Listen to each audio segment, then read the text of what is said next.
Chapter 2. Mary Meets. The tree branches rattled together in hollow knocks from the wind, and a few brittle leaves fluttered past my legs as I started. A chill bit through my black cloak, wrapping me in a crisp blanket of cool air. Once I'd put some space between us, I looked back. Only an empty porch and extinguished torch remained. Glad to leave the interview behind, I whispered a special incantation, one Papa found just for me. The folds of my skirt lifted up like an invisible hand was drawing a pair of drapes until they stopped around my waist. My frilly white knickers, lovingly sewn by grandmother's arthritic hands, revealed themselves to all of Leadham Wood. No one would be here on the trail, but I cast my eyes around just in case. Clear. I took off at a steady jog, holding my cape so it wouldn't tangle in my legs. My muscles warmed to the movement with little preamble, and I gave them room to fly. The forest soared past, a whiz and whir of spindly branches and old moss. The familiar staccato rhythm of my heart soothed me. All of my anxiety melted into the cool earth. I pounded down the path. A storm threatened to break with every gust of wind that hurried me along. My thoughts spun, recalling the smell of lavender tea in Mama's cup, the down pillow I left behind, and the garden of spices in front of our little cottage that grandmother loved so much. The melancholy caw of a crow reminded me that I was alone. A change in the trees slowed me to a walk. I shoved my skirts down and dropped the cloak, suddenly nervous I'd be seen. What a great first impression that would make, trotting up to school with my knickers blaring for all to see. I'm Bianca Monroe, and I run in the woods with my skirts up. I also don't know how to steep or pour tea. Catching my fast breath, I peered through the thick foliage to see an unnatural color between the branches. The school. My cloak drifted ahead of me in the breeze when I walked out of the deadfall and stopped at a black wrought iron fence. A loose gate moved with a shrill cry in the wind. The old manor was a Gothic structure, made of shadows and aged stone that faded to light cream color. Ivy crawled across the front in brittle strands, shuddering in the wind. A steady stream of smoke drifted from two chimneys on the far right side. The late evening gloom overshadowed the sprawling beauty, leaving the manor both depressing and intriguing. 12 darkened windows marched across the second, third, and fourth floors. They must be student bedrooms. 5 sat on either side of the front door on the ground level. Candles illuminated several glass panes with warm, buttery light. A wooden board introduced me to the school. It looked ancient and worn, like a standing citadel stained with shadow. A shudder spun down my spine. Miss Mabel's School for Girls. After taking a deep breath, I pushed through the cool gate and strode forward. Here we go, I whispered, pulling in a bolstering breath. Here we go. Confidence. When I knocked on the thick wooden door, it seemed to reverberate inside. A quick fall of steps came soon after, and when the door opened, an older woman with green eyes stood to welcome me. Flour dusted her apron, and her hair sat like a gray pillow on top of her head. Her shrewd eyes narrowed. Bianca Monroe? Yes. Come in. She opened the door wider. Isadora just finished meeting with Miss Mabel. We weren't expecting you so soon. A few leaves scuttled into the warm entry ahead of me. The woman had to push against the wind to close the door. Your bags are up in your room already. My name is Miss Celia. I'm a teacher here. I stepped into a vestibule. The ceiling rose several floors, following the twirl of a wide staircase. A silver chandelier with dripping candles hung from the very top floor several stories above, illuminating the ground and walls of cream-colored stone.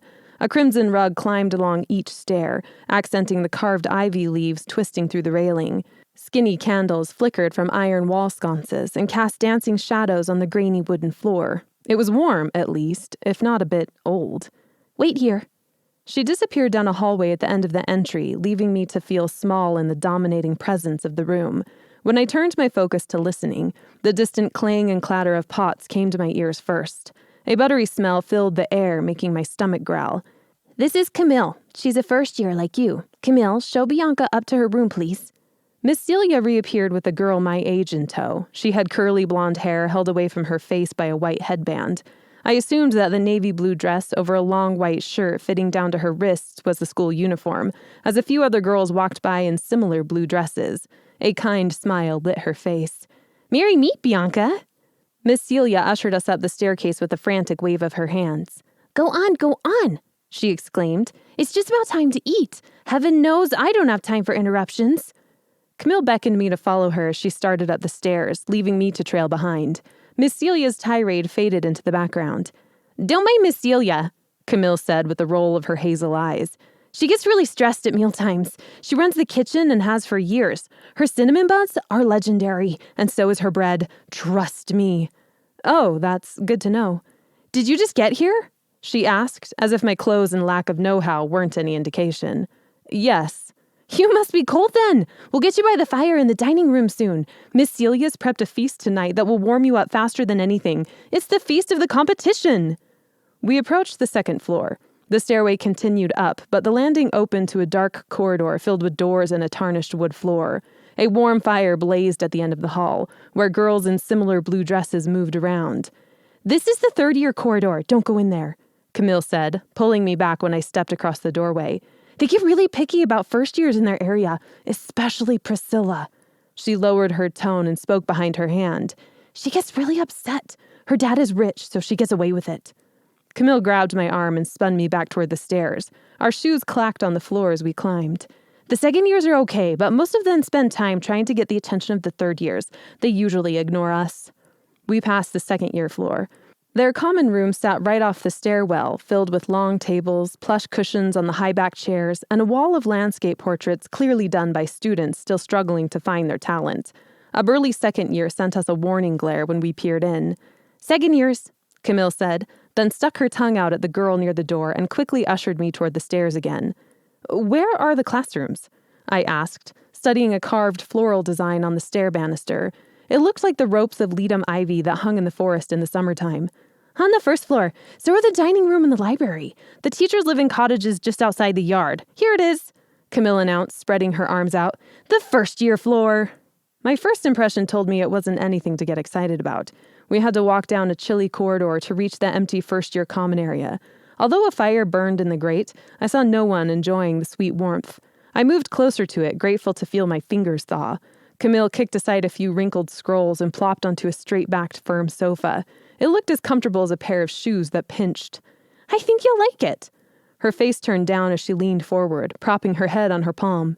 Well, it's less dreary when the students are actually out here. Everyone is getting ready for the feast downstairs.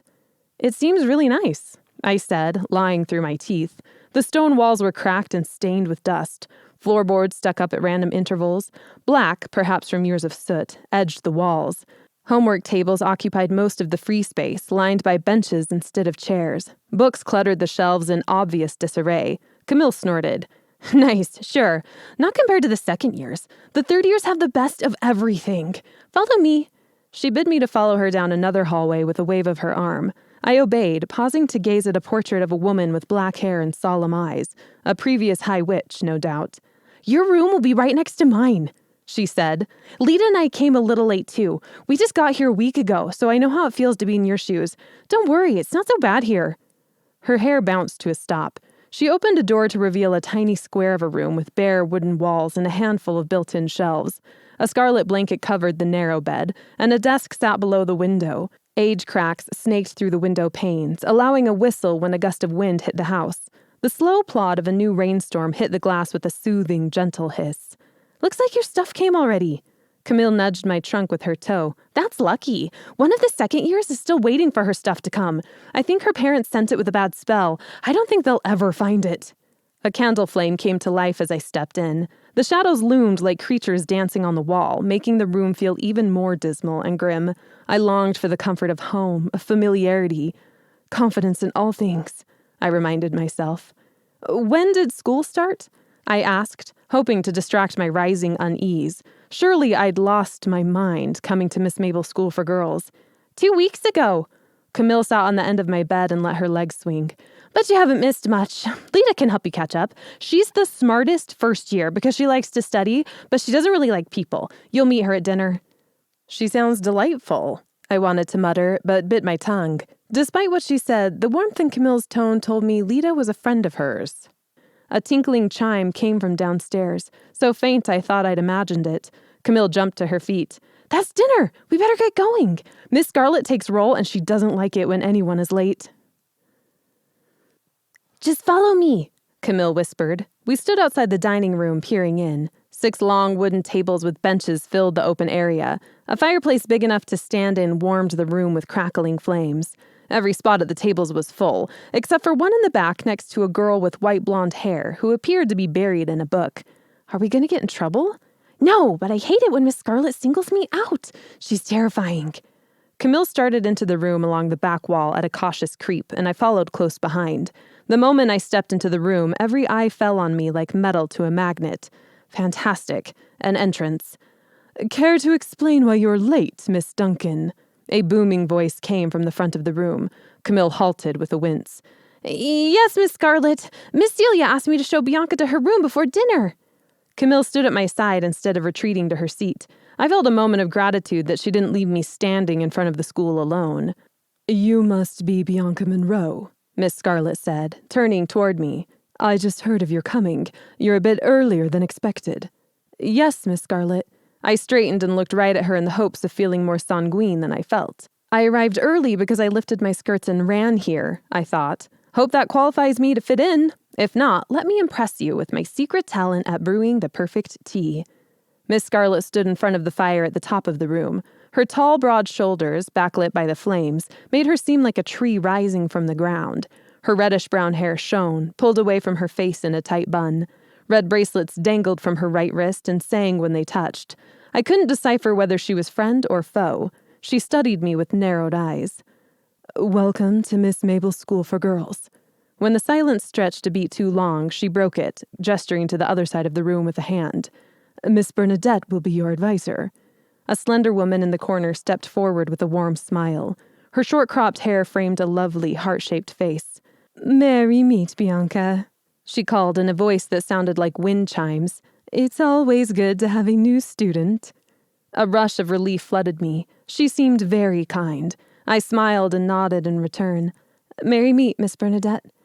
Sit with Camille, Miss Scarlet ordered, turning back to a scroll of parchment floating in the air next to her. Miss Bernadette will find you later to go over the rules and expectations. Dinner starts promptly at 6 every evening. This is your warning. Do not be late again. Jackie Simons? A voice called out from across the room. Here! Camille and I quickly made our escape. Miss Scarlet is a real stickler for rules, Camille whispered. Don't let her see you break them. Thanks for not leaving me on my own. She smiled. You're welcome. Camille motioned to the girls on the back bench to scoot down, and they made room for me at the end. The girl with white hair looked up in surprise, her book now hidden in her lap from Miss Scarlet's roving gaze. She had 2 different colored eyes, light brown and olive green, set against pale skin. Miss Scarlet cleared her throat to get our attention. Now that roll is complete, we will proceed with the feast. After that, I will take the names of the 3rd years who want to join the annual competition. Miss Celia, we are ready. A swinging door banged open, streaming platters and bowls piled high with a succulent array of food. Miss Celia stood at the back, orchestrating the placement of the trays that didn't obey her magical commands to exactness. Once every dish found the right spot, they descended on the tables with a light clink. Oh, Camille groaned with a hand on her stomach. Look at all this food! I'm starving! I'm going to eat until I die, and then it'll be a happy passing. The quiet anticipation in the room exploded. Camille grabbed a fork and stabbed into a nearby pile of roasted potatoes. Get it while it's still here, Bianca. Food goes fast. Trust me, you don't want to miss a single bite of Miss Celia's cooking. Lita didn't move. In fact, she still didn't surface from her book, even after the scrumptious fare arrived. Following Camille's example, I surveyed the options. Fruit salad with the shiny glaze, slivered green beans with flecks of almond and butter, a pork chop with apple gravy landed on my plate last. No wonder Miss Celia had been stressed. The food on all 6 tables would be enough to feed a small contingent of guardians. I had no doubt, after glancing around, that this small horde of girls would take care of it. So, Bianca, Camille said through a bite of strawberry tart, where do you come from? A gleaming wheat roll tumbled off her loaded plate, hitting a glass of light green winterberry lemonade. The sugared, minty smell drifted toward me. Bicker's Mill. Her forehead wrinkled as she swallowed. Where's that? Not far from here, just outside the border of Leadham Wood on the west. What about you? Lita and I come from Hansham. It's on the border near the Eastern Network. It's a part of Leadham Wood as well. I think it's the most beautiful place in all of Alcara, but I haven't even been outside the Central Network. A sheepish blush covered her face, and she licked a little strawberry glaze off the end of one finger with a murmur of enjoyment. Delicious. Anyway, this is the farthest I've been from my aunt's home. I noticed the way she said aunt's home and wondered about her parents. Leadham Wood encompassed nearly all of the Central Network. Because of Leadham Wood, most of our network consisted of trees and gentle hills, a continuous emerald wave of farmland and woods. We were the largest of the 5 networks, nestled in the middle, away from the harsh deserts of the west and the breezy coastline of the east. Below us, the southern network hibernated most of the year in snow. A rugged, domineering mountain chain separated the northern network from the rest of us. It had been years since the other network's last contact with them. Camille helped herself to a bite of pork chop slathered with baked apple wedges and motioned to a girl across the table. "This is Lita, by the way. I mentioned her earlier." I didn't tell her that I'd surmised it myself.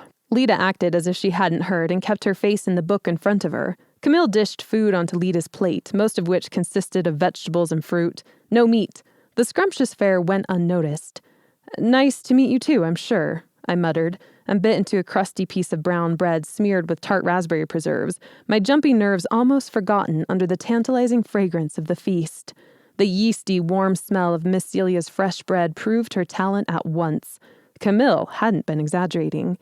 "We've been waiting for you to come for a while now," Camille said. I almost choked. "What?" She smiled her apology.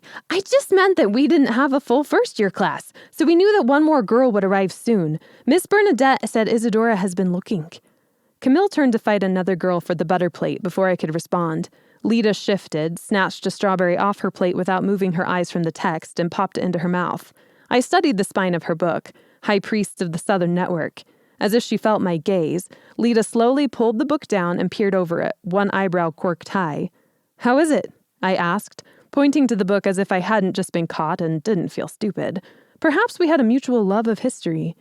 "Bianca, do—" Camille whirled around, her hair whipping my cheek. "Oh, you're talking to Lita. Sorry, I didn't mean to hit your face. My hair has a mind of its own. Do you want a fruit tart? They're simply my favorite. I love the sugary crust." Lita disappeared behind her book yet again. "No, thank you," I said, giving my brimming plate a quick glance. "I don't have any room."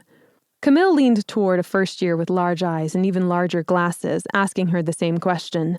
Using it as a chance to gain my bearings, I took inventory of the dining room. It was large, with scalloped edging running along the ceiling, and a sprawling mantel with the same Leadham ivy carved into the wood. 36 girls, 4 teachers, and a calico cat perched near the fire. A typical size for a network-run school. There were 2 doorways, the swinging door into the kitchen and the double doors that led to the main entryway. Where is that old dragon Miss Mabel? I thought. Camille spun around, a berry-stuffed croissant slathered with a fluffy cream in her hand. "Oh, Lita, guess what I found for you? It's your fave—" She stopped with a little sigh. Lita had given up on the book and stared at the table instead, a glazed look in her eyes. Camille turned to me and held the pastry up. "Do you like chocolate and strawberry? I don't think Miss Celia should have put blueberries in the sauce, but it still tastes okay." "No, thank you. Is something wrong with Lita?" I asked. Camille followed my gaze to her odd friend and then waved her hand with a high-pitched laugh. "Oh, she's fine, just—" Lita snapped to attention, blinking several times. She shook her head. "Thinking," Camille finished with a fixed smile. "She likes to think, a lot. Don't mind her. Are you sure you don't want the croissant?" I refused it again with a shake of my head. "No, thank you. Can you tell me—" "Miss Mabel doesn't come to meals," Lita said, brushing her white blonde hair away from her face with a careless flap of her hand. "In fact, she doesn't show up very much at all. At least not so far this year. School started 2 weeks ago and we have yet to meet her." My fork fell to the table with a loud clatter. How did she know what I was about to ask? I quickly retrieved it. "Butter on my fingers," I said with a sheepish look. "Sorry." Camille shot Lita a sharp look, which faded into her sweet smile as soon as she saw I was watching. "Miss Mabel is very busy, I'm sure, as High Witch over the school and coven leader for this part of Leadham Wood," Camille said with a stiff voice. "A feast with teenagers is far from priority." My eyes drifted past Lita, falling on a banner stretching across the broad hearth that said, "Feast of the Competition." Garland crept around its edges, ornamented with cranberries and strung with twine and deep red ribbon. A girl with strawberry blonde hair called from a few places down the bench. "We're taking bets on how many volunteers there will be and who the final winner is. What are your guesses, Camille?" she asked. Camille straightened with a proud swell of her chest, obviously gratified to be included. "Priscilla," she said with confidence, "and I think 4 will be the final number of competitors." The rest of the table broke out in a chorus of agreements. The girl with strawberry blonde hair wrote her answers on a scroll, then turned away, pointedly ignoring Lita. "The third year you told me about?" I asked Camille. "Yes," she said, spearing a caramelized carrot with a stab. "Everyone knows that Priscilla's gonna win. She's so smart. You've heard of the competition before, haven't you?" My stomach fluttered at the question. Heard of it? Every year of my life. "Yes, I have. My village likes to hear about the competition after it's done. What is Miss Bernadette like?" I asked, hoping to deter Camille onto something more mundane. Thinking about the competition killed my appetite, and I still had piles of food to try. Lita's eyes flickered briefly to me, her teeth sinking into her bottom lip, and her eyebrow lifting in suspicious question. Lita is going to be a hard one to fool, I thought. Camille, to my luck, proved easy to distract. "I love Miss Bernadette," she said with a dreamy breath. "She's just lovely, isn't she? She's so kind and patient. She's even been helping me with geometry after class. I'm terrible at math." Camille took over the conversation for the rest of the meal, chattering about people I should meet and who to avoid. A third year with a tilted nose and porcelain skin, the famous Priscilla, shot a few curious looks my way. I ignored her. She had the sour pinch of someone sucking on a pickle. Once conversations began to slow and the pastries disappear, Miss Scarlet stood up. She didn't have to say a word to get total silence. "I trust all of you will let Miss Celia know how much you appreciate her hard work in the kitchen, as well as the third-year culinary mark students who helped. Michelle and Rebecca, you have done an exemplary job in such a short time. It's no wonder the students from Miss Mabel's are first pick to work for the High Priestess at Chatham Castle." A polite smattering of hands came from the crowd, and two students standing near Miss Celia in the back flushed and waved. It died down shortly, and Miss Scarlet continued. "The competition is a centuries-old tradition that dates back to the time when the 5 networks formed, when mortals and witches coexisted in peace throughout all of Alcara." Smoke from the fire twirled in the air near her, forming 2 groups of people at war. Her voice lowered, resonating through the room. I'd heard the legend hundreds of times, but it never felt more real than now, watching it unfold. "Then the Great Division took place when greedy mortals began killing witches for their land. The witches cursed the mortals in retribution, and the Reformation began. Witches grouped together for protection and birthed the 5 networks." The smoke people fled, running to each other and forming 5 separate groups. Banded together, the networks drove the mortals out of Alcara and sent them across the ocean to find a new land. The race of witches won. Esmelda, the first high priestess of the Central Network, formed special schools to educate natural-born leaders from a young age. The vapor twisted into a haunted building like the school. "Only the worthy enter these schools as students. You are the chosen few, evidenced by the cercli on your wrists." As one, almost all the students looked down at their wrists. I kept my eyes on Miss Scarlet, preferring not to look at the ring of ancient words. Legend had it that the words were different for every witch, encompassing their strengths and weaknesses, written in a language that none remembered. "You will attend this school for 3 years. The first 2 years of your education will encompass knowledge of our witching world. Potions, alchemy, geography, algebra, herbology, divination, history, symbology, and the like.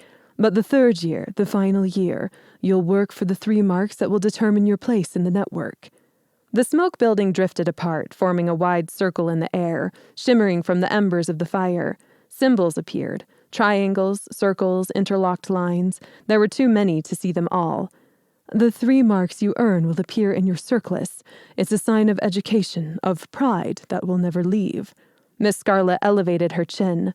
"One you should remain worthy of at all times." The vapor twisted again, churning into several willowy, girlish figures. Shadows climbed the wall behind Miss Scarlet, giving her a ghostly, ethereal look. Most of the students watched, transfixed, leaning forward in their seats until the edge of the table stopped them. Even I couldn't fight the draw of her storytelling. "But this is not all Esmelda began." Miss Scarlet shook her head, her voice dipping low. "She instituted the competition. The prize was a one-on-one education with a high witch of the school to the girl who is clever above all others." The smoke figures dissolved, leaving one behind that wavered in the warm air. "Tonight, the 3rd years may volunteer for the competition. Whoever wins will become Miss Mabel's pupil and her assistant. I don't need to remind you what an honor that would be." The smoke figures disappeared with a pop, breaking the gloomy atmosphere. Students startled back into reality, blinking as if they'd stepped into a very bright light. Are there any questions?" The only sounds were the crackle of the fireplace and the purr of the cat. Miss Scarlet rubbed her lips together and pulled in a deep breath. "Very well. We will now take volunteers for the competition." Miss Bernadette stepped forward with another teacher in a full yellow dress and wide blue eyes. She had a rigid wooden smile and diamond earrings so long they touched her shoulders. "If you would like to become a competitor, raise your hand now," Miss Scarlet directed. Priscilla's hand shot into the air first. She waved a lock of her long red hair over her shoulder, smiling at the third years around her who made a sighing sound of support. Lita rolled her eyes and returned to her book. 2 more third years volunteered. "That's Jade." Camille leaned over to whisper in my ear, motioning to a girl on Priscilla's left. "The other one is Stephanie. The 3 of them are best friends, and they're all very competitive, not to mention popular. Each one of them is determined to win. It's all they ever talk about. Should be interesting." Ah, the 3 most well-known girls decide to compete against each other. This would be a bloodbath by the end, if their tight smiles and fake exclamations of delight meant anything. The burly, thick-shouldered girl named Michelle that helped in the kitchen volunteered next, unnoticed by most of the school still gossiping over the previous 3. Another silence settled on the room as every girl looked, waiting. My stomach gave an uneasy turn. A gasp of shock came from my left, and I turned to see a student raising her hand on the other side of the room. The girl next to her tried to grab her arm and pull it down, but she fought her off, resolute. I couldn't help but notice how her hand trembled. "What is Elena doing?" Camille asked. "She's lost her mind. Second years can't volunteer." The room exploded in similar exclamations of surprise. Lita came out of her book to watch, and even Miss Scarlet's mouth dropped open. "Elena," Miss Scarlet finally snapped, recovering. "What are you doing?" "I'm volunteering, Miss Scarlet." Elena stood up, her small shoulders squared. Priscilla, Jade, and Stephanie clumped into conversation together. I could hear their mocking laughter. "No, you're not," Miss Scarlet said. "You're too young." "With all due respect." I said no. "But Miss Scarlet—" "You're a second year, Elena. Third years are the only ones who may enter. I won't accept you. It's against the rules." Elena's voice shook. "Excuse me, but second years are not excluded from entering. I checked the book." She nudged an old tome splayed open on the table with her hand. At Miss Scarlet's silent nod of command, Miss Celia bustled to Elena's side and read over her shoulder, turned a few pages, then looked up. "She's right," Miss Celia said. "There's no specific rule that it only be a third year." Miss Scarlet's eyes constricted, reminding me of a hawk. "Do you know what you're getting into?" "Yes, Miss Scarlet.